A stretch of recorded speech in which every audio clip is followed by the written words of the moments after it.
Maka pada malam ketiga Rasulullah berpesan kepada Abdurrahman anak Abu Bakar, Abdurrahman pergi jumpa, ala lupa namanya, seorang Yahudi juga tapi amat dipercayai.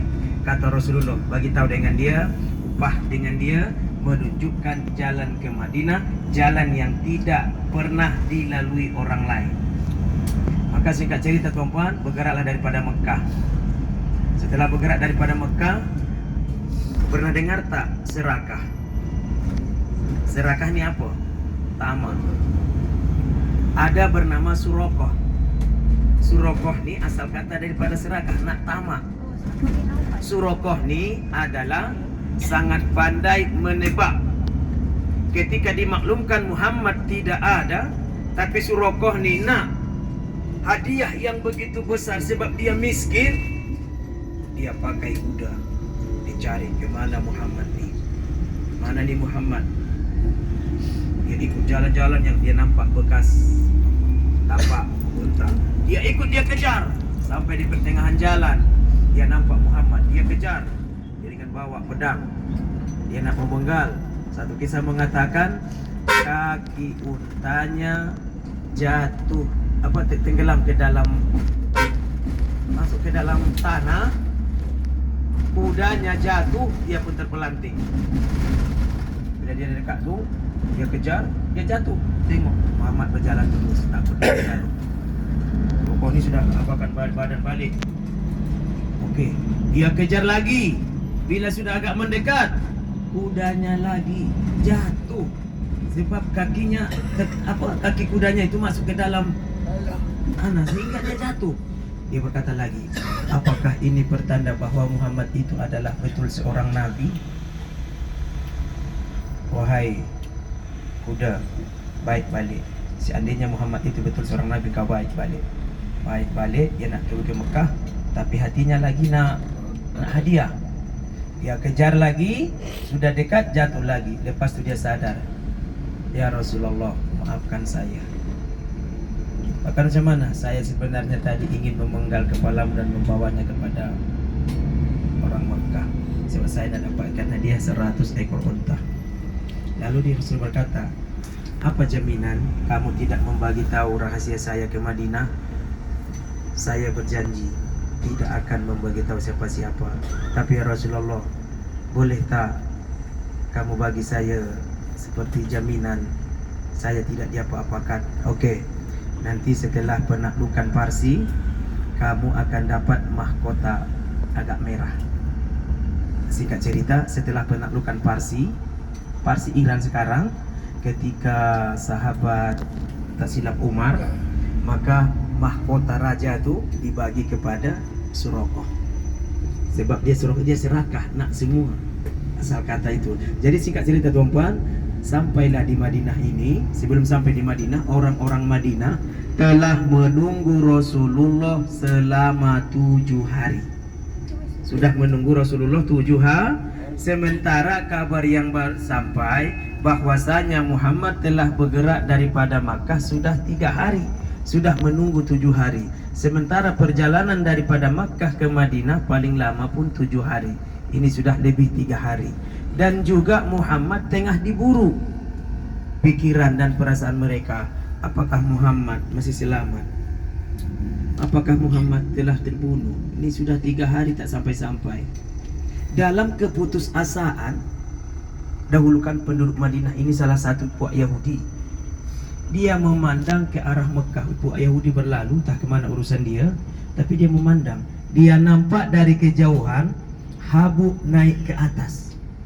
Kalau unta berjalan di padang pasir, perasaan tak yang hari itu tidak ada grup kita. Dia habuk naik ke atas. Bila dia tengok dari jauh macam ada habuk, macam asap, apakah itu yang kamu tunggu-tunggu? Dia kata. Sehingga salah seorang sahabat mendaki ke atas kurma, pokok kurma. Dia melihat, iya itu Abu Bakar, itu Muhammad. Semua orang yang menunggu tadi, macam ini contohnya. Ini laluan utama, tapi di depan sana lagi. Ini laluan utama daripada Makkah ke Madinah. Orang-orang Madinah berkumpul di tepi setiap hari menunggu kedatangan Rasulullah. Dari pagi sampai panas, Rasulullah tidak kunjung tiba, mereka balik ke rumah. Nanti petang Setelah sejuk sedikit sampai malam, Muhammad tidak kunjung tiba, mereka balik ke rumah. Besok ulang lagi sehingga 7 hari.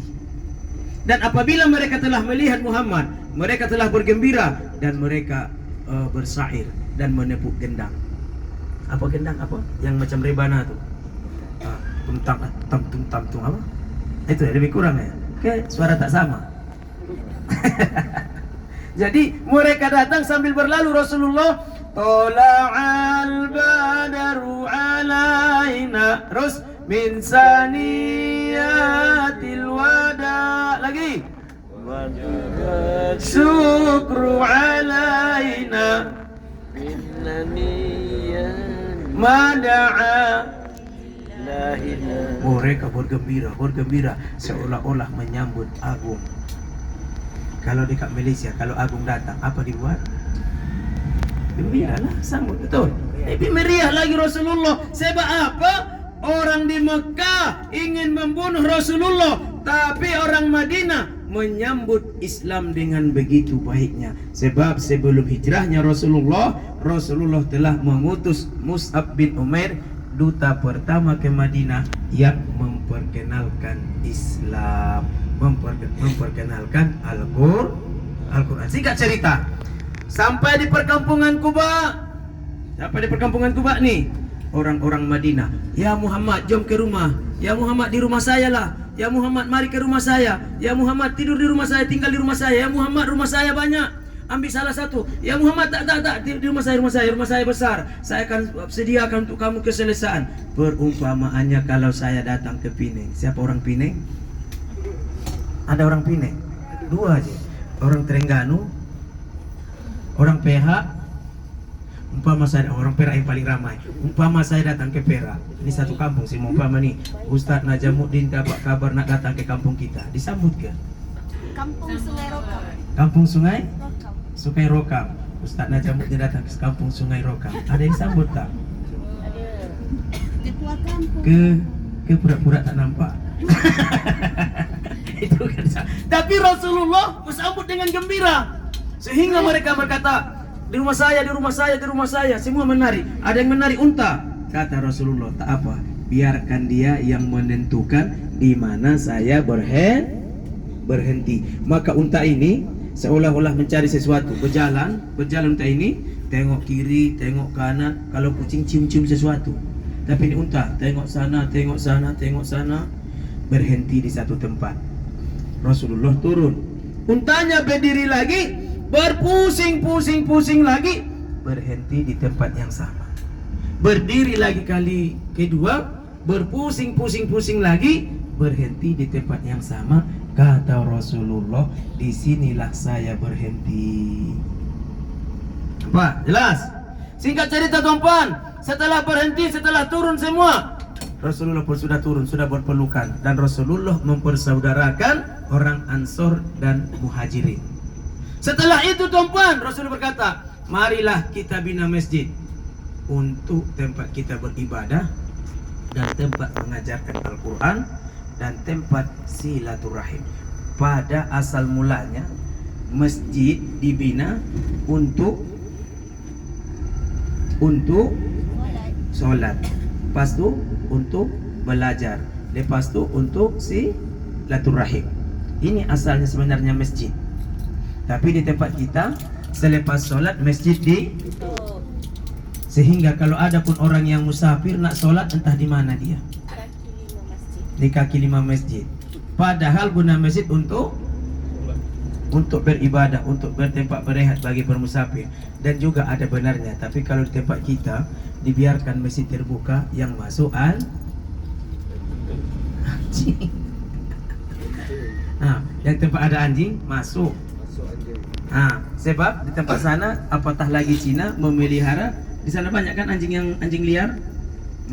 Jadi tuan-puan yang dirahmati Allah Subhanahu wa taala, singkat cerita, Rasulullah pun ikut membinanya. Setelah selesai membina masjid, maka Rasulullah sholat di sana. Kisahnya Rasulullah di Masjid Quba ini adalah 7 hari. Ini masjidnya di sebelah kanan tuh masjidnya yang 4 menaranya. namanya Masjid Quba. Dinamakan dia Masjid Quba disebabkan dibina di perkampungan Quba. Ini masjid dahulu ini perkampungan Quba namanya. Kalau dekat Malaysia sungai apa tadi Kak? Kampung Sungai Rokan. Kampung Sungai Rokan. Kalau dekat Malaysia ini namanya Masjid Kampung Sungai Rokan. Lebih kurang macam tu.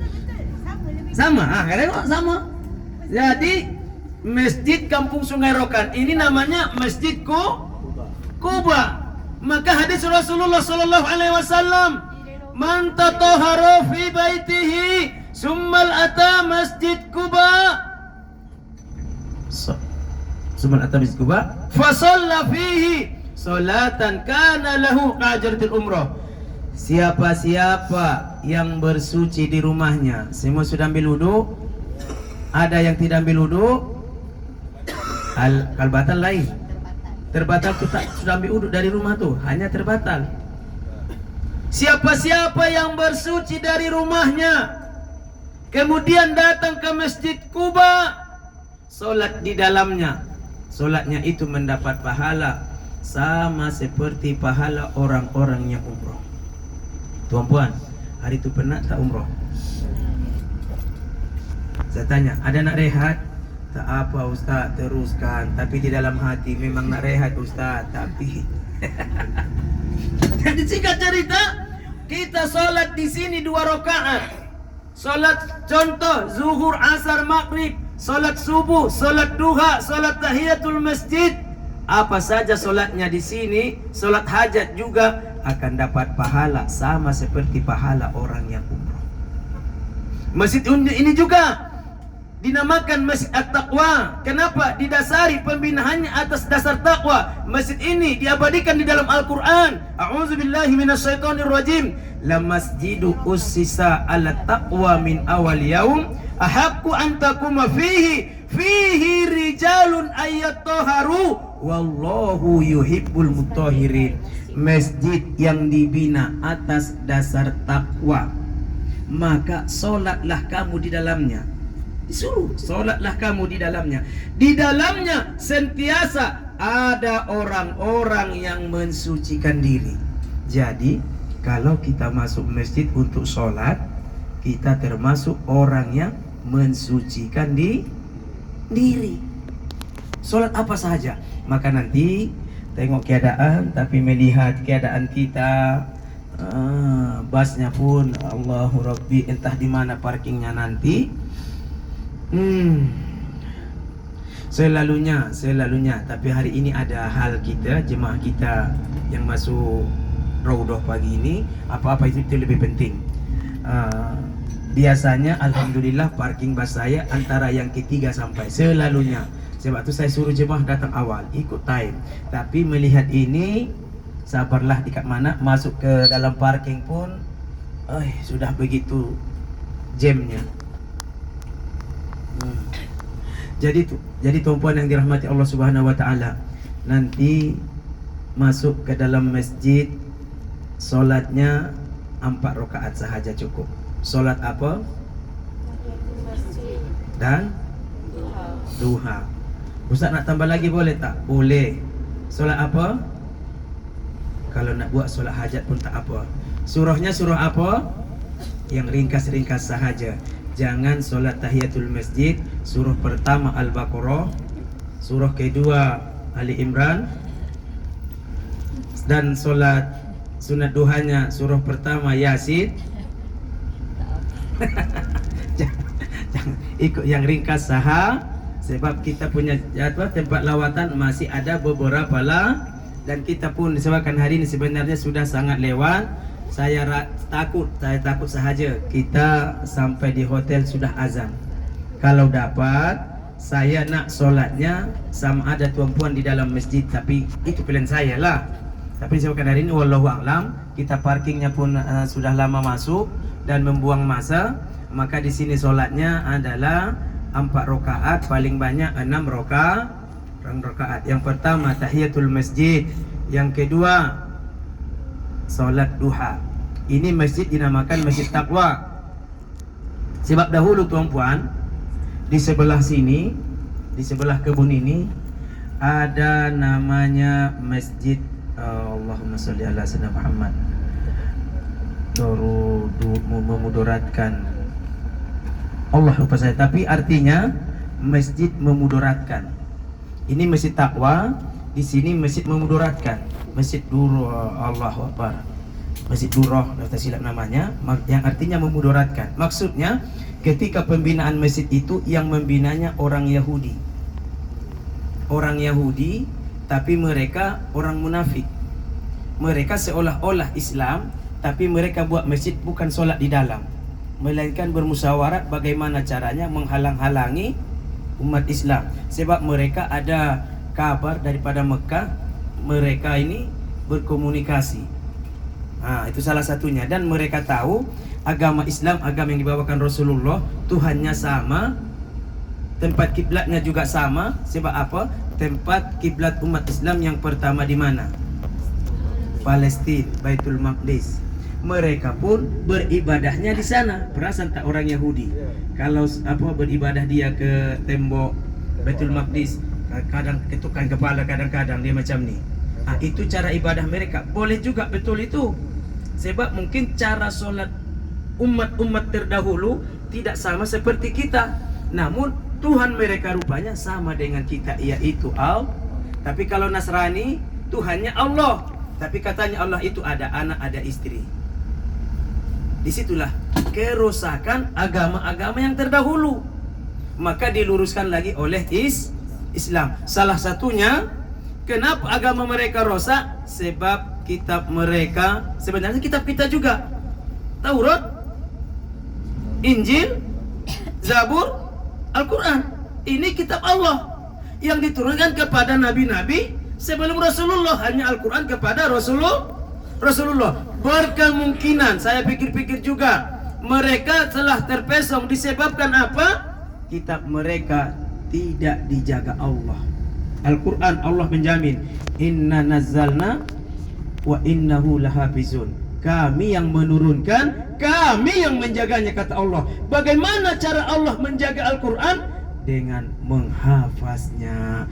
Jadi Injil, mana-mana saya tengok perdebatan Islam dengan Kristen, dengan Nasrani, tidak ada seorang pun yang hafal Injil. Itu cakapnya cakap Melayu, bahasanya bahasa Melayu, tidak ada yang hafal. Apatah lagi bahasa yang asal Yunani, tidak ada yang hafal. Makanya boleh jadi bertukar. Saya tengok juga perdebatan antara Islam dengan sesama Kristen juga. Kalau kitab Lukas, kita apa-apa semua saya tengok ayatnya bertambah kurang. Ada yang cukup tambah. Jadi maksudnya kesucian kitab tersebut tidak ada. Namun Al-Quran kemana saja kita pergi sama. Di Amerika apa Al-Quran? Bismillahirrahmanirrahim. Di Arab Bismillahirrahmanirrahim. Di Malaysia Bismillahirrahmanirrahim. Di Afrika Bismillahirrahmanirrahim. Di Jerman, di Cina. Tapi kalau contoh Injilnya di Amerika bahasa Inggris, Injil di Malaysia bahasa Melayu, Injil di Medan tempat saya bahasa Batak. Jadi istilahnya kitab suci itu sudah tidak terjamin. Makanya satu-satunya sekarang ini kitab suci yang asli adalah Al-Quran. Sebab anak-anak kecil pernah tak tengok seorang, tapi dari Indonesia, pernah tak tengok seorang dari Indonesia, seorang anak ketika umur 7 tahun dia apa namanya, Down syndrome. Najah, kenal? Sama juga nama dengan saya, itu yang pelik tuh. Jadi yang Najah ini tuan-puan, makan pun dia tak mampu, tak boleh pikir apa, tak, memang macam mana, makan pun disuap. Sampai sekarang makan pun disuap sebab dia Down syndrome. Tapi Al-Quran, tanya Al-Quran, mula daripada muka surat, baris berapa, bacakan Al-Quran. Contoh Bismillahirrahmanirrahim, Yasin wal Qur'anil Hakim. Tanya dia, buka surat berapa, sekian sekian sekian, baris ke berapa, sekian sekian sekian, sehingga Al-Quran itu betul-betul di memori dia, padahal dia tak ingat apapun. Maksudnya di sini, inilah kelebihan mukjizat yang diberikan kepada Rasulullah. Tengok budak-budak sekarang, ramai berumur 4 tahun sudah hafaz walaupun 1 juzuk. Betul? Jadi beginilah caranya Allah untuk menjaga Al-Quran. Jadi tuan-puan yang dirahmati Allah Subhanahu Wa Taala, kita sekarang mencari tempat parking. Macam mana nak parkingnya kita ini ya? Cari Sabar bang ya, pelan-pelan ya bang. Abang sabar ya bang, hari ini kita lewat ya. sabar, Kata abangnya sabar ya. lazim. Hari ini coba tengok bas, agak-agak berapa bas nih? Belum lagi nak masuk, tengok tuh yang beratur tuh. Oh, Berapa, iya, Bang? dekat. Beratus, mungkin beribu hari ini. Dekat, alhamdulillah. Dapat, alhamdulillah dapat yang dekat. Mana? Alhamdulillah dapat juga yang mudah, Allah permudahkan. Alhamdulillahirabbil alamin. Dekat, alhamdulillah dekat. Ingat nanti bas kita 2 2 3. Ingat ya? 2 2 3. Alhamdulillah dapat parking yang dekat. Syukur alhamdulillah ya Allah. Terima kasih ya Allah. Oke. Semua ikut saya. Yang batal wuduk nanti saya tunjukkan di mana. Ada lelaki yang batal wuduk? Oke, baik, jom.